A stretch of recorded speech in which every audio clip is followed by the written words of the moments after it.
Good Tuesday morning. Good rainy Tuesday morning, that is.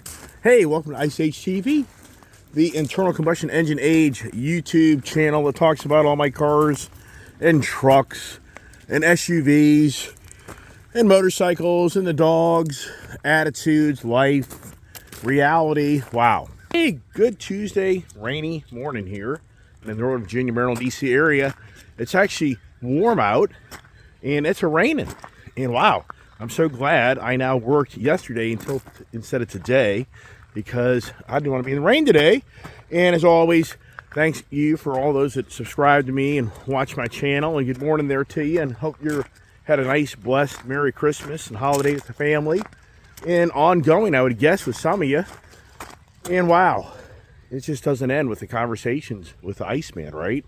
And what do we talk about today? And I thought to myself, well, actually what I did last night, my daughter and I counted up all the vehicles. Yes, inventory check of past and present purchases this year.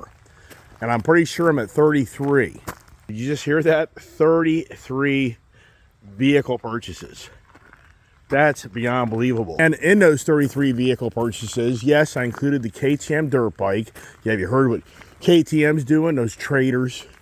Sad. KTM's going to solely built bikes in China. The Austria original, location of KTM is being shut down. Really sad to hear that story. But anyways, I included the four-wheeler and I included the dirt bike. If you don't think those are vehicles, then we can say it's 31. But come on, pups, it is raining so hard out here. Kid went to the gym, so she's already kind of opened up the shop here and got her keys. I know she took the Wild Track Bronco. And let's get the dogs, who will be out of control in some ways here. I don't know, I guess. So I let Kiefer upstairs. He's a wild dog. And yeah, I've got responsibility for the dog because the kid went to the gym early, which she doesn't usually do that. So, I don't know. So I kind of just keep the dogs running amok here while my dog goes up to office and probably destroys something. But we'll have faith, right? We'll have faith that they're going to be good dogs. So get up there. If I start hearing you do something, I'm going to have to go up there and check you out. Yeah, there goes the growling. The key for transition is not easy. The older dogs are just not happy. And you hear that? You hear him? So right now he's harassing Ginger. So I may have to get involved in that. Anyways, lights, camera, action on the craziness of my life, of what I do and how crazy I am, right? But I thought the good point of this, a lot of vehicles being purchased, I thought a good content would be credit. Yesterday was the payoff conversation, so I thought that would go kind of hand in hand with the credit, because if it wasn't for me having access to credit, there's no way I'd ever have the cash available to buy all these vehicles. There's just no way. I mean, so it's all about the credit. Now, everybody knows credit in so many ways is your friend, and in so many ways it's your worst friend, because you get yourself into trouble with using your credit and getting yourself overextended. Everybody knows these stories. Why is my light off? I've got my little light. Did my light burn out? It did. So my light bulb burned out there. My light that I bought at an antique store many years ago. So I'm going to fall on this little bone right here. The dog's going to... So back here to the breakout, right? I'm wearing my Indian gear, if you kind of see. And probably like, why is that? Well, because the first purchase of the year was that Super Chief Limited Indian. That's what got the year going down there in Florida. If you're watching my channel, you'll remember I went way over near Orlando, Florida to buy a blue Super Chief Limited. I was really wanting, only to get there, and it's pinstriped, and it's such the theme of a woman's bike. And that really turns more into not so much me, but my kid. That ends up riding that bike and kind of being more for her, even though she just never really had that connection with that bike.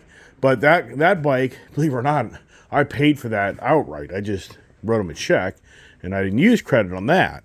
And I had the title in hand eventually after I go to the state of Florida and get them to print me one down there. It's at DMV down there. So anyways, the breakout, here it is, the breakout.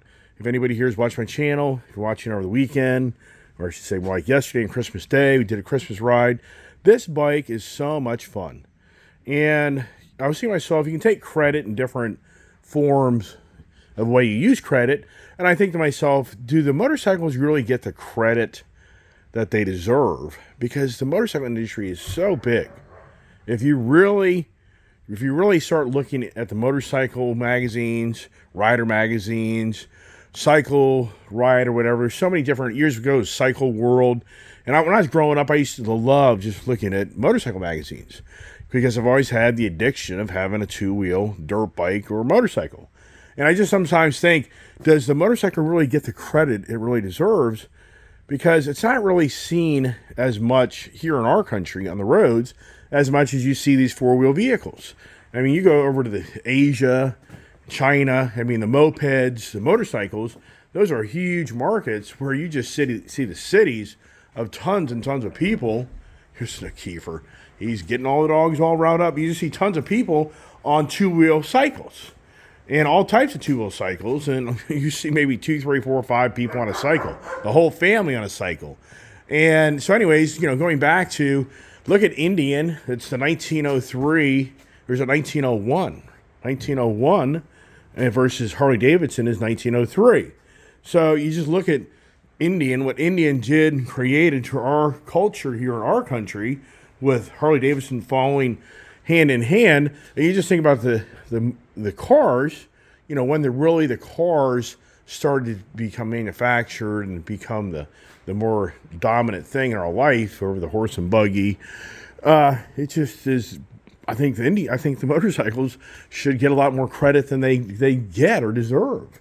And for me, and anybody here that's a motorcycle enthusiast, I can guarantee you most of you guys and gals were riding dirt way before you got to street.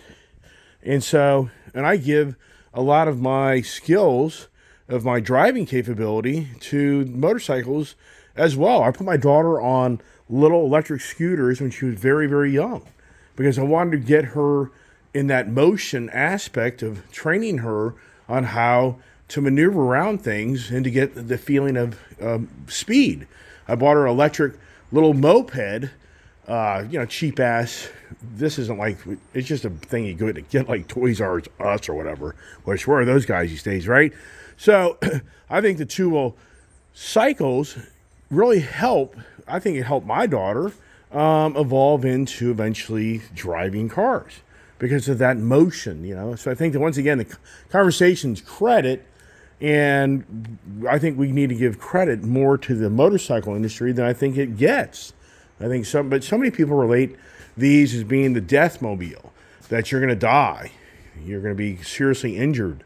And then when you buy a new car, I mean, this is no lie. I've had some the short videos of my daughter getting the breakout, not the breakout, but the Lowrider ST, and I just had some really incredibly rude comments that thanks for buying your daughter a wheelchair. I mean, this is no lie. This is what comments people will make when it's just an open to a degree with YouTube. They will shut you down if you get too nasty. But yeah, I mean, they were just making derogatory comments about my daughter getting a motorcycle to her demise. But yet, when you show somebody, a young girl getting a car, it depends on what it is, but a car or something, I don't hear the comments that you just bought your son or daughter a casket because they're going to die in the car. It just isn't as prevalent to think that someone's going to die in a car, but yet more teenagers will die in cars than on motorcycles. But the way the mind processes information, it's incredible how us humans process information. And I think we all have serious challenges. I'm sorry. If anybody out there thinks they're special, I'm glad you think you're special, but in so many ways you're not. We all have the same challenge in life, and that's the physical world we live in and trying to make things work. And that isn't always so simple or easy, especially in life and relationships, family, business, credit. And that's the thing. For me, if it wasn't for the credit availability, would I have these vehicles? I would not.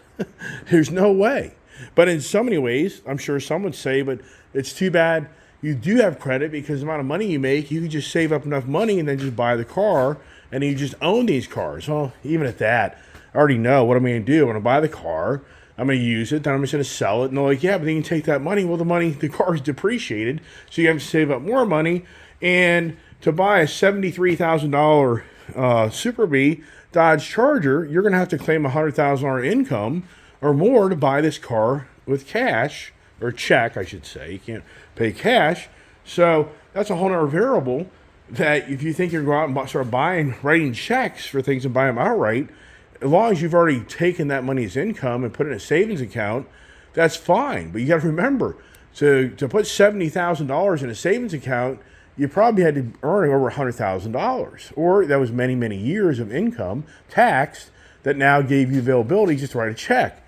That's why, in my view, credit's a better way to go in so many ways, because you're just going to finance a car and then drive it, and then for me, I'm going to turn around and get rid of it. Yeah, it's all about the Dave Ramsey theme of life, of how you don't have much credit in your life. Yeah, right. I'm the antithesis Ramsey. Is that what they call me? So the credit, I'm very fortunate because I have relationships. And that's the people that don't understand, that watch my channel, is it's very unique relationships. Like for Honda Financial, I've been with them for, I would say, close to 10 years and buying ATVs. It wasn't the street bikes back then. It was more the ATVs, the Pioneer, the side-by-sides, the dirt bikes.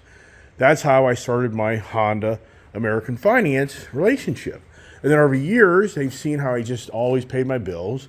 And it's beyond believable that I now have 6 Honda finance accounts. Even for me, I'm like, where the hell are all the Hondas? Well, they're in the trailer. I've got a CB1000, the CB650. There's 2. I got the Goldwing here. That's 3. I got another Goldwing. That's 4. I got the little CT Trail. That's 5. And then I got this 4-wheeler. That's 6. So I have 6 credit accounts with Honda.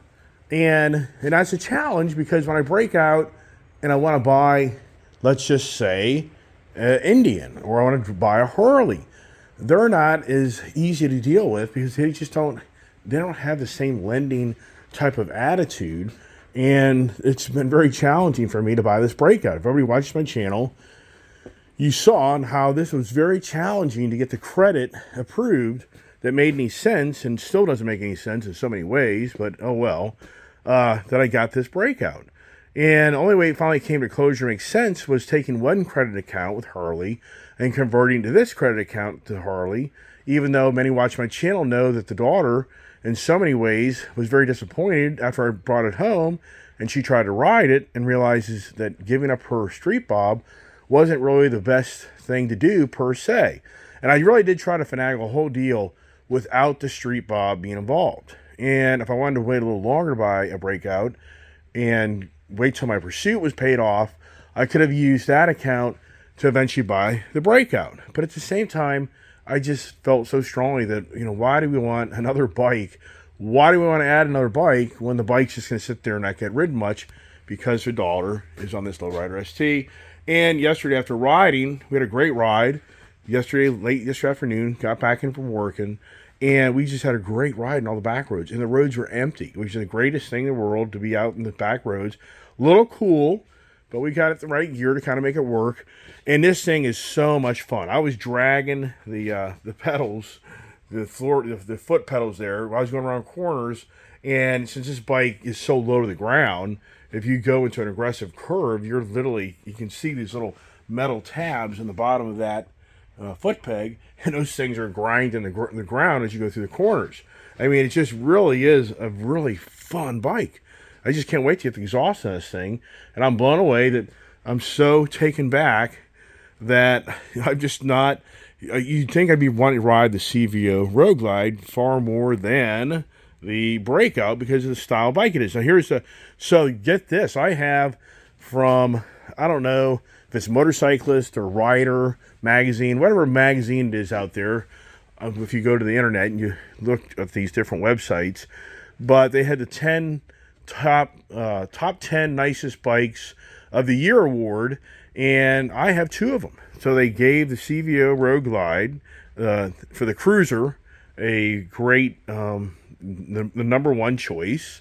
And then they gave the Honda Goldwing Tour as the number one touring bike.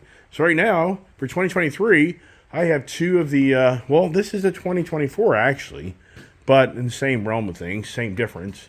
Just different paint color is really all that's happened. But I have two of them, what they say is the best bikes in the market at this time. And that's what it's always about. And how do you have credit for that, right? How do you get the credit? And there's another word, the credit word that I'm using this morning is, how do you build relationship? How do you get the manufacturer to have the credit to claim what they say is such a great vehicle really is? How do you establish that besides a lot of testing, ownership, experiences? And cracks me up. Motor Trend magazine has the Chevy Electric Blazer as the Motor Trend SUV of the year, and yet GM has had a major recall on them. They have a stop sale on the brand new Blazer electric vehicle. It's really bad. They're literally having to borderline take back purchased electric vehicle Blazers. Talking about the electric, we're not talking about the gas one, because it's got so many flaws and issues with it. So for GM, right out of the gate, it's a huge fail. But Motor Trend magazine awarded it as best SUV of the year. Wow. Yeah, what's the other? There's another company out there that Consumer Reports, I think. Who believes all that baloney? Right? Does it seem biased? I mean, does anybody give credit to Consumer Reports or some of these magazines anymore to really, really sincerely giving you something you really feel is trustworthy and creditworthy? I'm sure if you follow these magazines over the years, you'd read some of these things that they think are such a great product. It doesn't have to be cars. It can be appliances. It can be many different things. And I lost confidence in Consumer Reports many, many years ago. I felt like it was a borderline biased organization. So back to the purchasing for me, if I go through the list of all the vehicles I've purchased this past year, each one has been, in some ways, it's a challenge, and then sometimes it's not, to be able to get the credit to be able to buy these vehicles. And what's incredible is, for me, I hear the stories of people so worried about getting credit inquiries on their credit reports, and their credit score is going to be ruined. I mean, I'm not lying. I hear so many people freak out when a dealership does some credit inquiries. Credit inquiry means that they have now looked at your credit report, and now they've submitted it to other banks to review your credit capability, be able to buy something.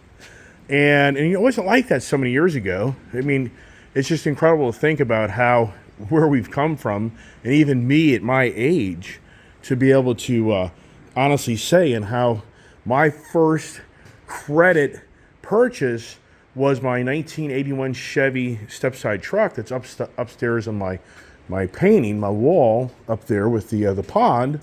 And that was my first real official purchase in 1983. I was been 20 years old, of me buying a truck on my own and having a monthly payment on that truck for me working at an auto parts store. Fairfax Auto Parts is where I was working, and I was making probably, I'd say maybe 12 grand a year, maybe. I can't even remember. I mean, it was not much money. It was very little money that I was making. I think I was making like $275 an hour, and I signed off like a $200 monthly payment. I think I made for the whole month maybe $800, I think. That's back then. So then you have to have insurance, buy gas. Yeah.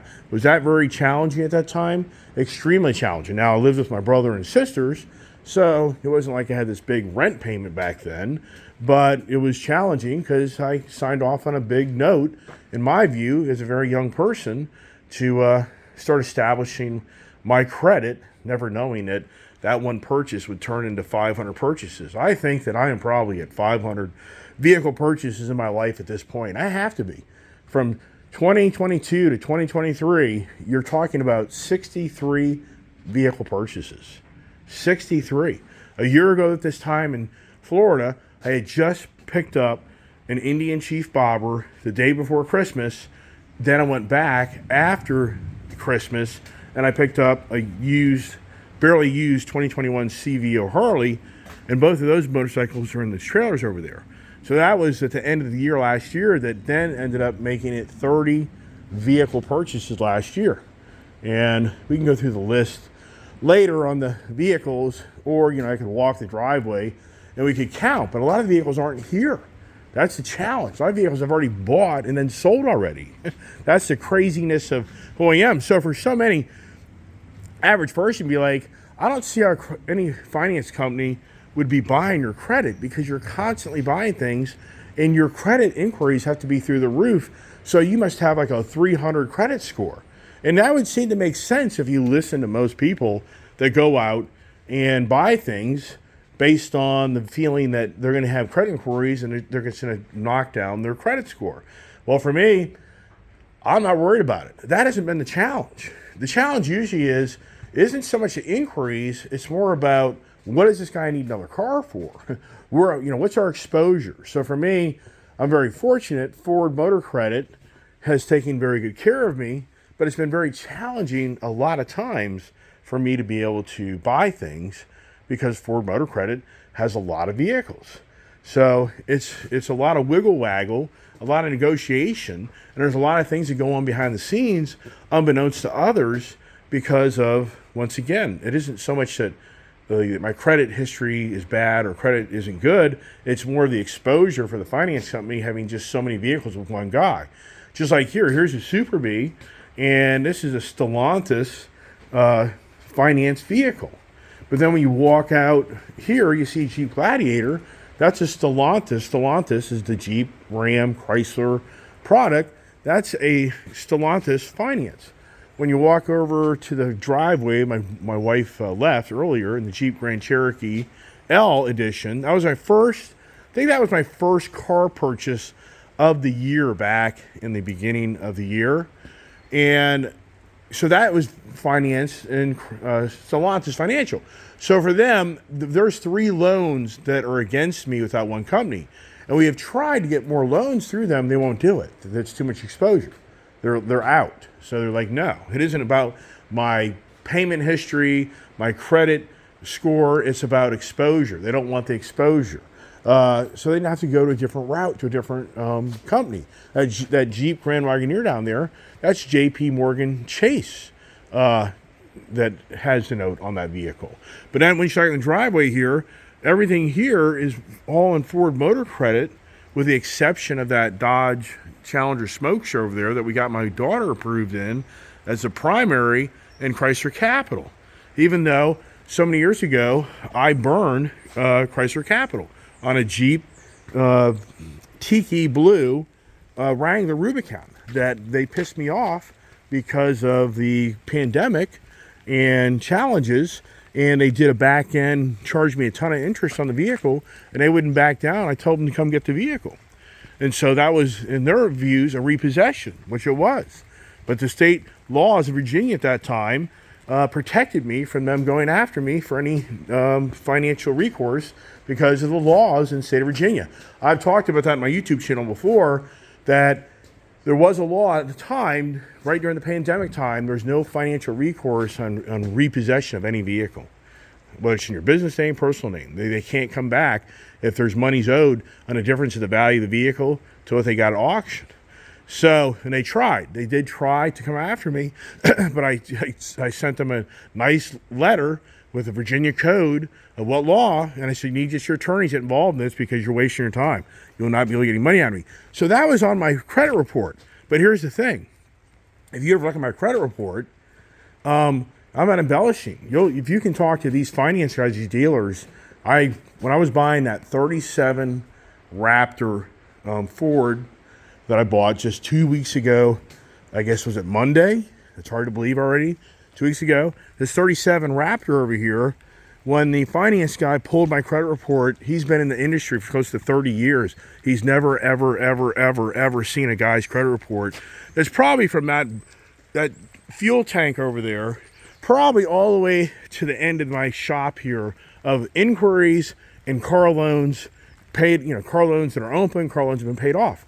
He was like, I've never ever seen an individual standing here in front of me that has this many purchases in his lifetime and this lengthy a credit report. Well, you know what happens with that? It's since there's so many inquiries, so many car loans, so many notes, the Jeep repo that happened back in 2021, that was March of 2021, they came and got the vehicle. I was down in Florida. My wife said, hey, there's a rollback truck out front. So yeah, let them in. Let them take that tiki blue Jeep Wrangler. And she's like, really? I'm like, yeah, come get it. Because Chrysler Financial is being jerks on doing a back end close to $4,000 of finance charges on us during the pandemic of challenging times that nobody else did to people that needed financial assistance on payments for their vehicles, because my business got destroyed during the pandemic. And so anyways, whole point of that is that flag is for a person that starts looking through my credit report, they're going to have to go through probably 50 pages, maybe 100 pages to try to find that derogatory comment. Now, that's what blew me away. When my daughter and I applied for financing for this Dodge Challenger, because there's no way that I was going to be able to get Stellantis to buy a fourth note to buy back this vehicle. So I got creative and I said, hey, let's put my daughter's name on the loan as primary. I'll be secondary. And Chrysler Capital, of all the banks, bought the deal. Even with notes in the system, this guy Iceman he's dented us where he had a repo. I was blown away. I was blown away if they bought that deal. That was an incredibly huge, successful story for my daughter to be able to buy a car from Chrysler Capital when her father, in so many ways, screwed them, in their views, for a vehicle that I should have paid for in their eyes, and I didn't. And so that's not even really, I don't even talk about that stuff in the general YouTube channel, the buyback. That's what people don't understand. They see this, wow, we buy back the smoke share for the daughter, but people don't know the whole 9 yards. So when I get that deal done, we use my daughter's name, but in the end, some people are like, oh my God, but what people don't understand is I put down a lot of money on that vehicle. So if the dire straits ever came to me financially, I can sell that car and my daughter's debt won't be dinged. Now, if I would have traded a vehicle for that vehicle and buried it into owing 60 grand on a car that's worth 40, 45, yes, I'd be an idiot. As a father, I'd feel very stupid for doing something like that, and I don't do that. Just like my wife. My wife has nothing. My wife is the smartest one here of anybody here, because there's nothing with her name on it. Nothing besides that house. Wow. Was that thunder? I don't even know what that was. So that's funny. What's the odds of that? Right when I said my wife has nothing in her name, not one vehicle's in her name, and the only financial obligation she has is a deed on that house. Yeah. And then it went boom. Yikes. That's scary. Is that a message? Wow. Right. So the point is, if I lost everything, and this is what I think to myself, and it's so devious to do this stuff. If I really want to get somebody to really get a lot of hits on my channel, I just think I've thought about it. It is so tricky though, but it's the gloomer doomer people that are out there that capitalize. They so capitalize on the failure of others. I told my dad 20 plus years ago, you could probably create a magazine. This is back before the internet was huge, like 23 years ago. I said, I think you could create a magazine called The Failures of Others. And I bet you the subscription would be huge for you to have stories of how many people have failed in life, because that's what people look to. Look at the number one YouTube channels. You see, it's the gloomer doomers telling everybody everything's going to come to an end. Point is, I've thought to myself, I should have the video that says I filed bankruptcy. Sincerely, or just have bankruptcy as the main theme heading. And I'd be amazed if this morning conversation didn't have the biggest amount of viewers ever on my channel for the morning conversations, based on me saying I filed for bankruptcy. Because then people be like, oh, see, there you go. I knew this guy was all a bunch of smoke and mirrors. I knew this guy was going to fail. I knew this guy wouldn't make it. This guy got so much credit in his name. This guy buried his ass, man. He kicked himself. That's kind of what that creates. But then what I would say is, in 2008, I had to file for bankruptcy during the financial havoc and crisis because I had opened up a brand new lawn and garden dealership that I dumped a ton of money into. And eventually I woke up one day and had to just accept that it's over. And who doesn't know the stories from 2008 and 9, financial crisis. And I still remember this date telling everybody in that showroom of that tractor shop that I owned, and I said to everybody, you haven't seen anything yet. And they all gave a stare and hate and look to me, because the guy that fed them all their money and gave them a nice job, that was all over. And so now the hate prevailed because the money wasn't coming no more, and they had to go find a new job.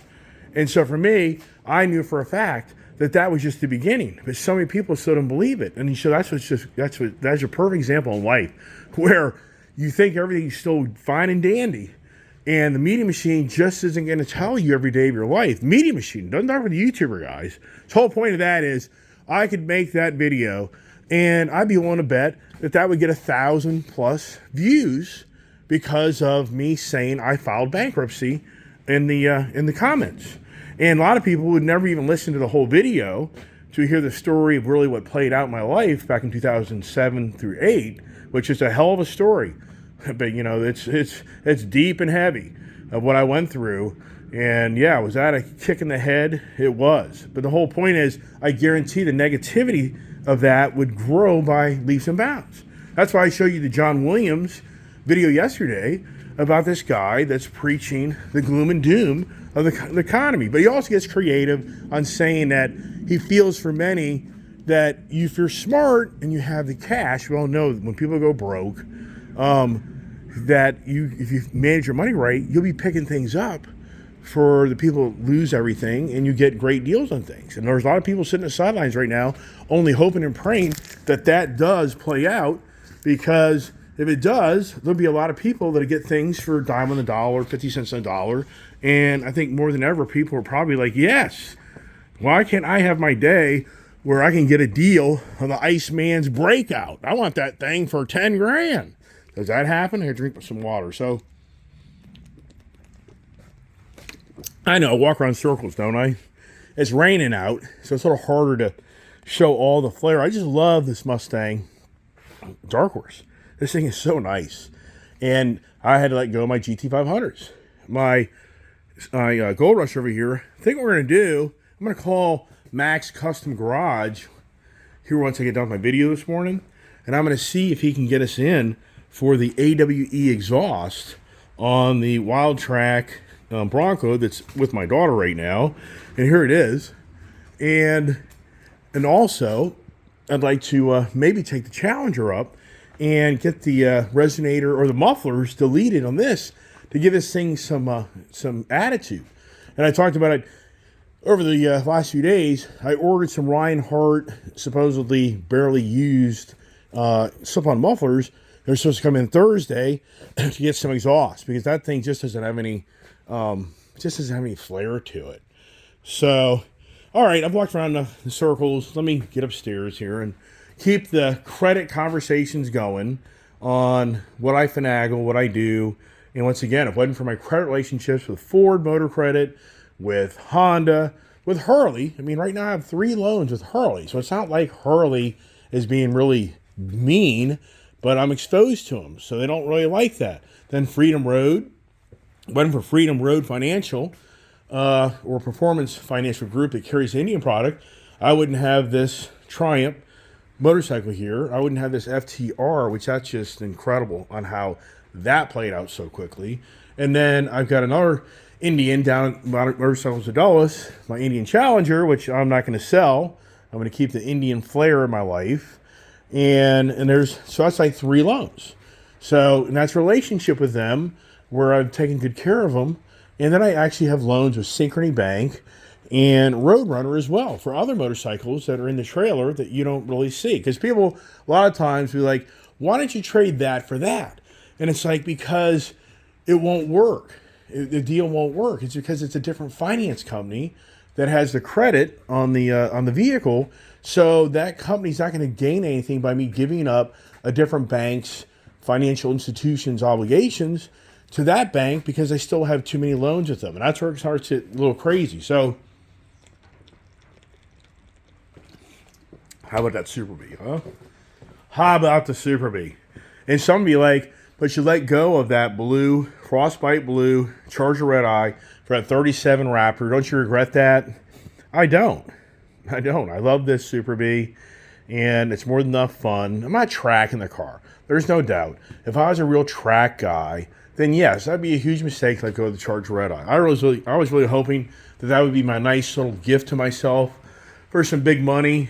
And the way it's going right now with the industry, these cars don't seem to be getting the credit they deserve because people just aren't really out there, buying them and creating the demand for them. Come on, Keith, let's get upstairs. What have you been doing, huh? What have you been doing upstairs here in my office? Do I want to know? As I try to get him, I give him credit for behaving, and he did. So my office isn't all torn to shreds, which that's a good thing. Let's get the heat on. But here's that Chevy truck. If you can see it. Barely because of the light. Yes, here's that Chevy truck. That was my first real truck loan. There was my first car purchase. That was like $3,000, which I had some money to buy that, and my dad did help me buy that as well. So it wasn't all me. It's called having a nice. Thank God I do have a great dad, the best dad in the world. If you don't think that about your father, then I'm sorry to hear that. And that's challenging when you're a parent trying to appease your kids and trying to raise them right. It's not easy. Let me get my little thing there. Got that there. Get myself in order here with my nice Indian jacket and the Indian, recognizing the Indian. It's really incredible. If you look at my YouTube channel's icon, it's the Indian Dark Horse Roadmaster, my first Indian motorcycle that I bought. And Indian, in so many ways, was really the first for me to start making how-to videos per se. I did some Harley videos as well, but I had them under a different user account in my YouTube. And then I made the Ice Age TV name, and that's when I started really presenting more stuff. But it was more about the Indian product. It was me really shaming the Harley Davidson product. I was giving Indian a lot of credit for them, in my eyes, building a better motorcycle, and it totally made me turn away from the Harley Davidson product line. I just really felt that Indian was a superior motorcycle in the way it handles, the way it felt, the leg room, the comfort, and different. And not every brother has one. I mean, I've talked about it many times. And I bought a nice CVO motorcycle on how everybody has the same damn bike. And what's really interesting is it's amazing how many of these new CVO refresh 2023 Street Glides and Road Glides are sitting in dealership. I mean, they're all over the place. So Harley, even some of my friends at Harley dealerships, they're even shaking their head. It's like, what did the Puma man? I call him the shoe man. What did the Puma man? He totally screwed up. He went from totally pulling back. I mean, I gave Harley. It's really interesting. When I left Harley Davidson, the new shoe man and the kitty cat girl came in and remarketed the brand, then tore out a lot of dealers, made a lot of people mad. And he rebranded the product in so many ways. And he was smart because he made the used motorcycle market more attractive for the Harley, because he pulled back on the manufacturing of the Harley products, especially CVO. So I gave him credit that he really was doing a good job on finally making it where you buy a brand new CVO motorcycle, and it doesn't become the $45,000 ticket to a $25,000 value. And that's a real number. If anybody thinks, if you go out and buy a brand new CVO back in the day, and you want to trade it back in 6 months, a year later, and you paid $42,000 plus tax and tags, that their quote was $28,000. Ask me how I know. You had to fight for $30,000. And the saying was that what the Harley Davidson sales pitch all the time was, true CVO owners don't buy used CVOs. So they don't want a used CVO. They want a new CVO. So you have to cater to a different market. That was the presentation. It's like, no, hey, Iceman, your bike is in perfect condition, beautiful, low miles, but the problem is CVO owners want new CVOs. They don't want used CVOs. So we got to price this thing to be in with the really just to kind of the same line as many others. Well, the Puma guy gets involved and he changes the whole marketing, and he slows down the production of CVOs to be so lucky to get one. And I'm like, wow, this guy was smart. He finally made a niche where people aren't going to get, in so many ways, screwed on buying this high-end motorcycle. Yeah, he did that for I would have to say 3 to 4 years. But they're only, in the end, released a brand new CVO, and they've built so many that it's beyond believable. That they flooded the market, and now the reality is, I guarantee you that bike downstairs that is $42,999. I'll be blown away if you don't pick one up for $38,999. I guarantee it. If you probably shop the market, I guarantee you dealers are going to take $3 to $4 grand off that bike, maybe a little bit more, because they're stuck with them. So instantly, that bike down there that I bought, that I traded other bikes that was negative equity into that bike when I didn't want to do it. I didn't want to do it. Harley forced me for a 2-to-1. I didn't want to do it. I only want to do 1-for-1. So there's more negative equity in that bike than there should have been. And so that bike's buried. That bike there, I mean, I'm stuck with that bike unless I want to write a big old check. So forget that. But it's just that's why I've been talking about so much. It's ridiculous. And how the Puma man has totally shafted the CVO owners like me. And for those out there at the sidelines, like I was initially do, if you really watch my channel, if that Road Glide would have ever sold, and that Street Glide was still sitting in the dealership, I was going to walk from that deal. And then if I would have sat it out, then now I'd be like, oh, here we go. Now they're going to be aggressive and try to get this thing discounted. And I'll do that because it'll be a better credit decision, right? Isn't that what it's all about? Isn't the credit thing with cars, the biggest challenge is for all of us here is you go to the dealership, and more than ever, what I hear is when people go to buy the car, they're approved for the deal, but then they see the terms of the deal. And they see when their credit's been approved that they're paying 10%, 12%, 16%, 19% interest financing. And that's where, for me, it's all over the place. It's beyond believable in how I bought that Indian FTR on Friday afternoon at 4.99% financing. It's unbelievable I bought that Ford Raptor 37 for 10% financing. But yet they want to go and buy something else like Harley, they want 24% financing. And then on the performance group, or if you want to call them Freedom Road, we had a deal done on that trike from last Friday, if you're watching my channel, and that deal came in at 10.25. And I was trying to tell them, nah, I think you can be at 9%. I know the back end deal. In dealerships, realize it or not, the laws allow them to adjust the interest rates to charge you more for them to get paid off. So unbeknownst to you, the bank may have approved you at 8.99. The dealership may tell you 10.99. There is a cap on how much they can go. I mean, if the dealership wants to be a jerk, they can tell you 12.99 because they're going to get a payoff from the financial institution from the difference of what they approved you at from what you sold them the deal on, because it rewards the bank for charging you more interest rate. That's a dirty trick in the auto industry, motorcycle industry. It goes on all the time. It's bad. So sorry for the drinking in front of you, but I gotta get water, man. You talk this long, I'm 43 minutes in this conversation on the credit, and then we as always we take the conversations in the cars and the trucks, motorcycles, and then we turn it into the credit of times, and that's what I was talking about yesterday, the payoff. I was talking about how this governing body under Joe Biden's administration is funding the biggest credit allowance in modern times. In so many ways, the industrialization of the electric revolution we've never ever seen.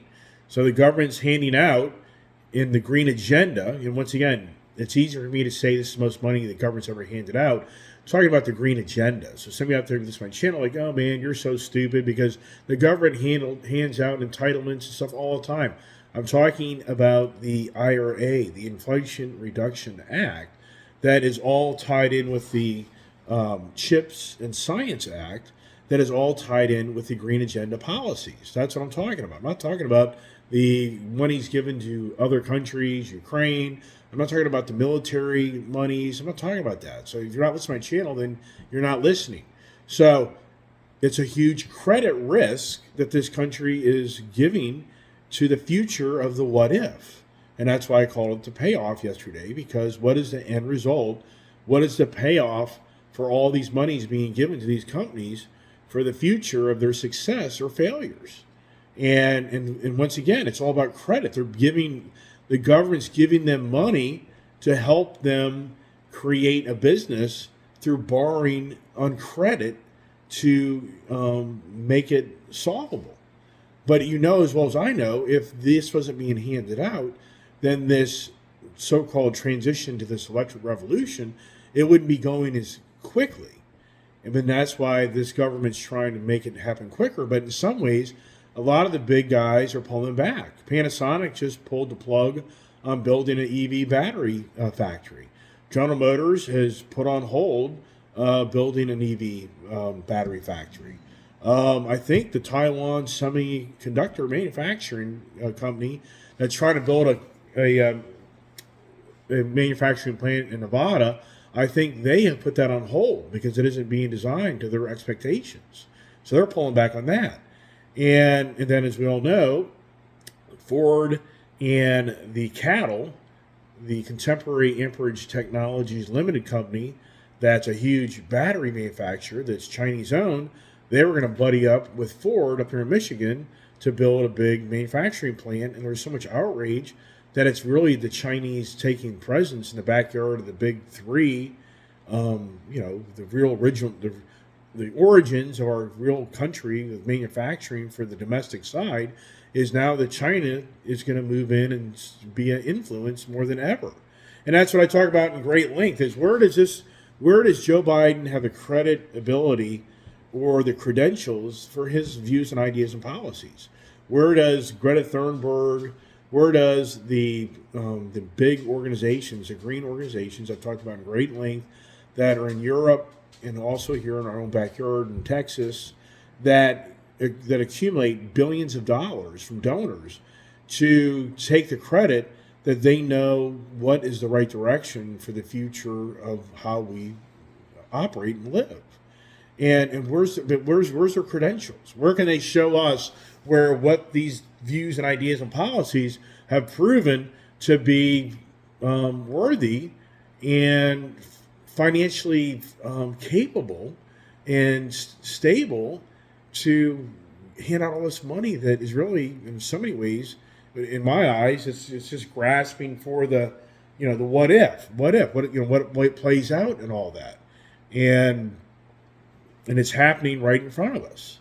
And Elon Musk is, as always, is the forerunner, is the front running guy on this agenda in our country, even though the Chinese started this way before Elon Musk did. So Elon, so many ways, Elon does incredible things, but at the same time, Elon has just followed the footsteps of others as well. I mean, it isn't like Elon was the first guy to create space ventures. Elon wasn't the first guy to create an electric car. Elon wasn't the first guy to create the transfer of monies electronically through the internet. Elon Musk isn't the so-called the first guy to create a robot. So Elon Musk's not the first guy to create internet through the satellite system. So he takes something and tries to make it better, which I give him credit for that. But at the same time, everybody gets, I think, just overwhelmed with Elon Musk, that he's this incredibly genius, superpower guy.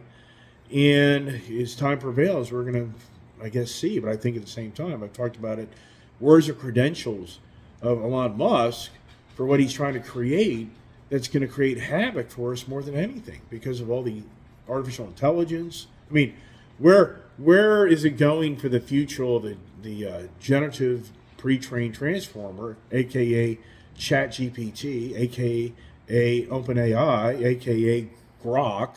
The list goes on and on.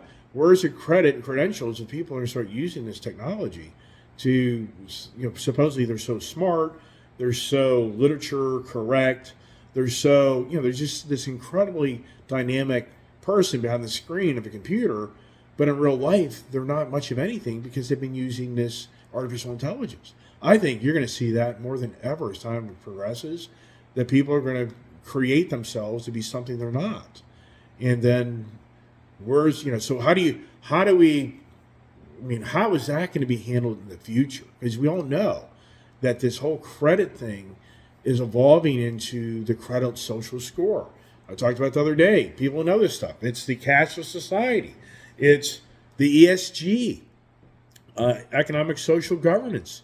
Is how are you going to be, and what is your credit score going to be? But your credit score won't be anymore about you qualifying to buy a car. It'll be about you being qualified and how you operate in the culture of society that's being governed to, in so many ways, control you. And I think that's what Elon Musk is creating more than ever. I think Elon Musk is so creative with all this technology, the future grab from his businesses that he's created for the governing bodies to take this stuff, and it's going to circumvent us like never seen before.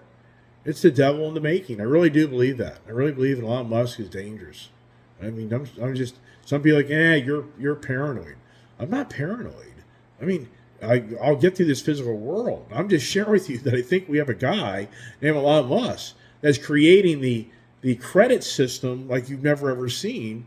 It's going to be everything involved in your life that they're going to know, because everybody knows that the access to information and who you are, what you do, is more than ever in our lifetime. So, anyways, gonna leave it at that. The credit stories from the payoff stories.